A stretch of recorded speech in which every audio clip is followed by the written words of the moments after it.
In the towering depths of the pit, bizarre distribution of food, each month a new descent into madness. For the prisoners who signed away their freedom, the price of survival is far higher than they ever imagined, measured not in days, but in blood. The film opens with a group of individuals in an interview process, each one eager to participate in the Vertical Self-Management Center. Unbeknownst to them, this facility is a pit of misery. Had they known the truth, they would never have chosen to enroll. Each participant is asked about their favorite dish, and they eagerly sign a contract guaranteeing that they will enjoy their preferred meals daily. Each individual has a unique reason for participating, which unfolds as the narrative progresses, revealing a tapestry of desperation, regret, and the search for redemption. Once admitted, participants are assigned to various levels, with 2 people per cell. Each month, the level changes, and the story centers around the chaotic food distribution system that starts at level 1 and descends to level 333. This setup creates havoc for those on lower levels, as they often starve or are forced to resort to cannibalism if those on higher levels consume more or different dishes than they ordered. The vertical nature of the center is a cruel metaphor for social inequality, highlighting how the privileged feast while the less fortunate are left to fight for scraps. The narrative begins on level 24, where we meet a woman named Perempuan. She is a tortured soul, burdened by guilt over a child's death and hoping to escape her past. Once an artist known for depicting the violent behavior of animals, Perempuan's life took a tragic turn when her boyfriend's child died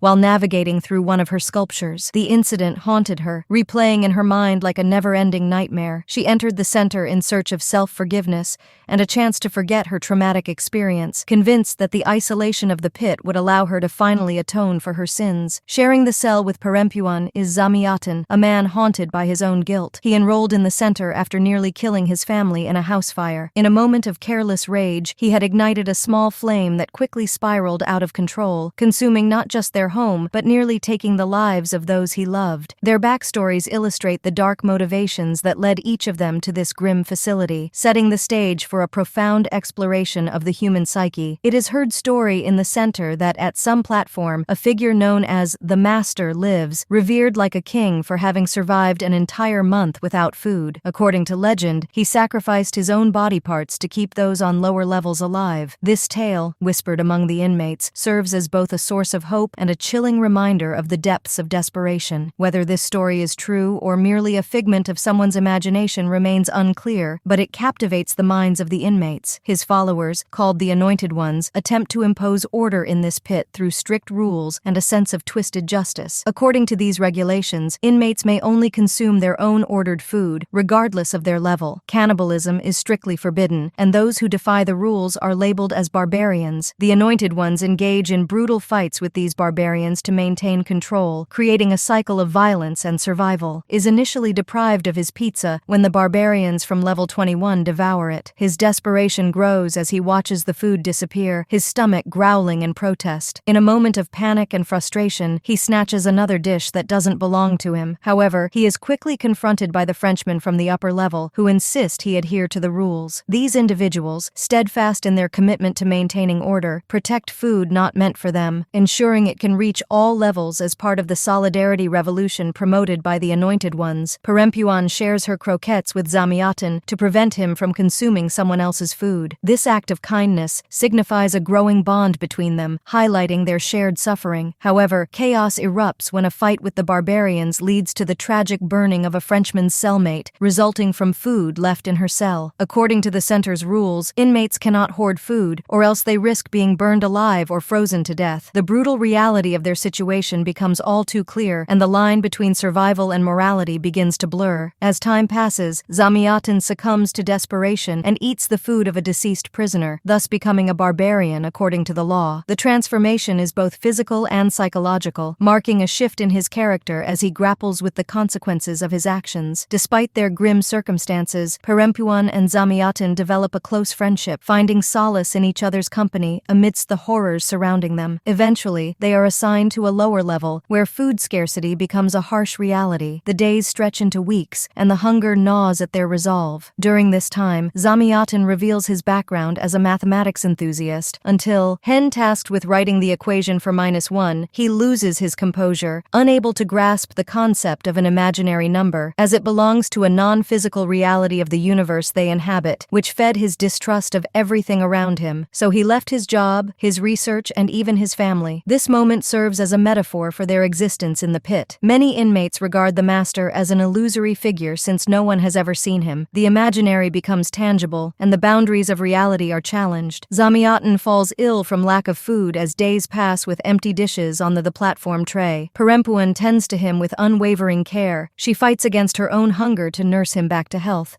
demonstrating a selflessness that stands in stark contrast to the brutality surrounding them. Meanwhile, heads of the barbarians keep falling from the upper levels, a grim reminder of brutality. Perempuan suggests in an act of compassion that they will do whatever it takes to survive even if they have to face punishments. After all, the only thing that matters is the survival. A brief flashback reveals that Zamyatin was a school dropout. All his business ventures failed, his family disowned him, and his parents thought he needed discipline, so they let him a place in the pit. In a heart-wrenching moment, middle of the night, Zamyatin asks Perempuan to look after his children once she escapes. In a fit of despair and guilt, he sets himself on fire, believing this act to be a form of atonement for his past mistakes. Then he leaps onto the void, bringing joy to some people thinking justice is being served. Perempuan is left shattered, grappling with the loss of a friend who had become her anchor in this sea of despair. The burning pieces of his flesh fall to the bottom-most part of the pit, where we see some people witnessing it. Perempuan later awakens on level 51, slightly higher than before, and finds herself with a new cellmate who has suffered an amputation. This new dynamic introduces fresh tensions and perspectives as they navigate the cruel realities of their environment. The following day, a barbarian was spotted at lower level, so in order to bring justice, they both seize the rods of their steel beds and leap onto the food tray to confront the barbarians in an act of defiance, despite it not being their turn to fight. The people on the floor below their level ask them not to go for combat, as it will be the stop the chain of communication, but the women refuse to sit idle. One man decides to stay on his level while others descend, picking more companions on the way. Wasting no time, they take down the two anointed ones, running the place, but the barbarian escapes. When they manage to catch him,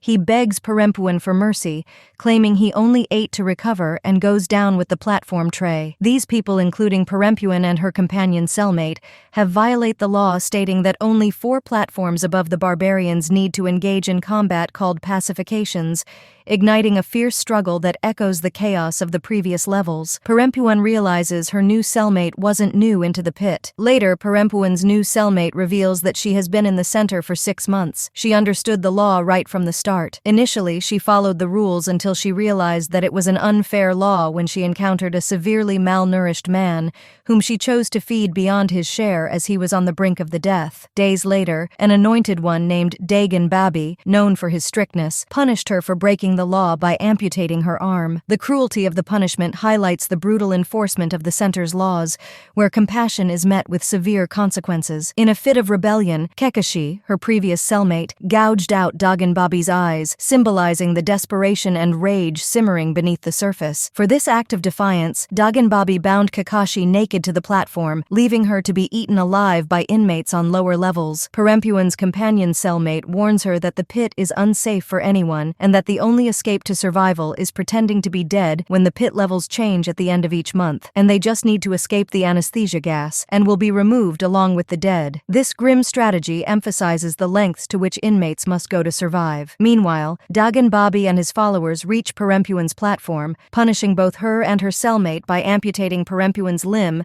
and her cellmate mirroring the fate of Kekashi. The violence serves as a stark reminder of the precariousness of life in the pit, where one misstep can lead to dire consequences. The platform levels change again, with Perempuan now on level 72, alongside an elderly man from whom she borrows a knife. Perempuan, along with the elderly man, rally fellow inmates from lower levels to join her in fighting against the Anointed Ones and to find her painting. When she finally sees her painting, she halts at that level. The following day, the Anointed Ones cut off food supply to their level, emptying dishes before they could reach them. The inmates' desperation escalates, leading to a fierce confrontation. Tension fills the air as hunger turns to rage, and the atmosphere becomes charged with violence. The once Tig. Tilai-controlled environment erupts into chaos. Finally, the fight broke between the barbarians and the Dagon Babi with his men. Perempuan survives and kills Dagon Babi. Than, she asks the old man if he wants to accompany her, but the old man mentions he has enjoyed this as the best of all the months. Then Perempuan ate the painting. She is seen vomiting some white material and then felt unconscious. Everyone thought she was dead and was taken along with the dead bodies by the administration. She thought that the dead bodies are removed from the center, but in reality, the dead bodies are thrown into the lowest floor of the pit. While falling on the lower floor, Perempuan got deeply injured due to hitting her head multiple times. When she opened her eyes, some unknown people came in front of her, including a person resembling Zamiatan. So from this we understand that in the lowest most part of the pit live those people who died in that center, hinting at the fact that Perempuan died too, and only those people reach the lowest of the center who break the law. As Perempuan has broken laws and killed Dagon Babi, she reached the lowest level, the Hell of Devil. This all seems to be based on the concept of the pit of the devil. Perempuan saved a child in the pit, and this helped her recover from the outside world trauma of child's death at her art exhibition. When she reached the lowest part of the pit, platform 333, she is seen in some hallucination, with red lights and haunting men. There she sees a man, along with 11 other men sitting around a table. This man was the person people called the Master. Master gave Perempuan a chance to get freedom by killing a child lying on the table, but Perempuan kills herself instead. That is shown unclear in the movie. Actually, the Master was the devil himself, and the 11 other people sitting beside were the 11 disciples of the Master to whom he served his flesh, and wanted to make Perempuan his 12, but Perempuan rejected the offer by not killing the child. This act also relieved Perempuan of her guilt. In the movie we also see multiple times kids piling in center, forming a pyramid. These were the kids of the prisoner in the pit, and they are to be punished for their parents' sins by sending them into the pit also. There she also meets a man named Gorang, who appeared in the movie Platform 1, the person who reached the bottom of the pit in the part 1 of the movie. When they see each other, they cry and hug as if they know each other. It appears as Gorang was Perempuan's ex-boyfriend, whose child died in her art exhibition, so Gorang came to the center in attempt to find Perempuan. We also conclude that Platform 2 is actually showing the events that happened before Platform 1.